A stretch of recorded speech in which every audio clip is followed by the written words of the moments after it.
va prendre maintenant dans Nombre au chapitre 21, verset 9.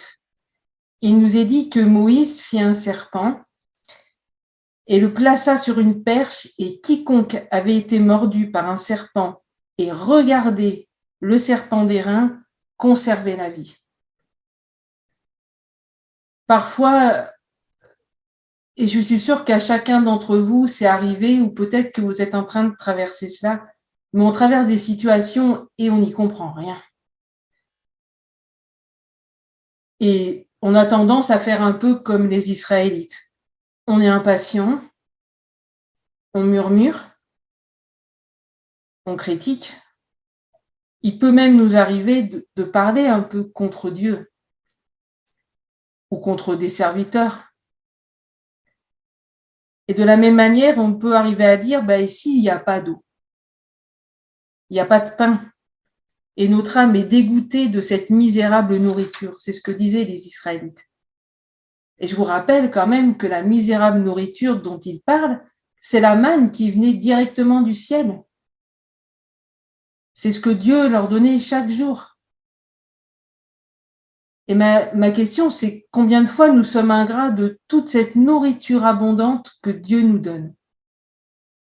Nous avons nos yeux fixés sur nos désirs et non sur ce que Dieu nous accorde.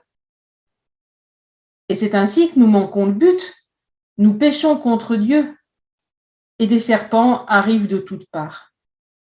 Donc ces serpents, ce sont des difficultés, des souffrances, un manque de paix, un manque de joie, et on regarde ces serpents.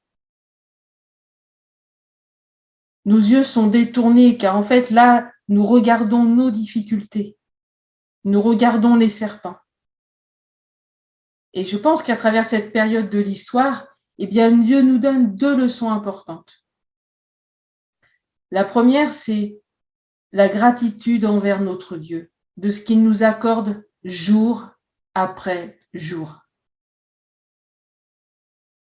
Et la seconde, c'est de ne plus regarder aux serpents, à nos difficultés, à nos manques, à nos souffrances, mais de regarder à la croix afin de vivre. Il ne faut pas oublier que ceux qui ont levé les yeux vers le serpent d'airain ne sont pas morts, mais ceux qui ont continué à regarder les serpents sont morts. Et le serpent d'airain, bien entendu, représente la croix. Depuis combien de temps est-ce que tu regardes à tes manques ou à tes souffrances? Je crois que c'est vraiment le temps pour chacun de nous de lever nos yeux vers la croix.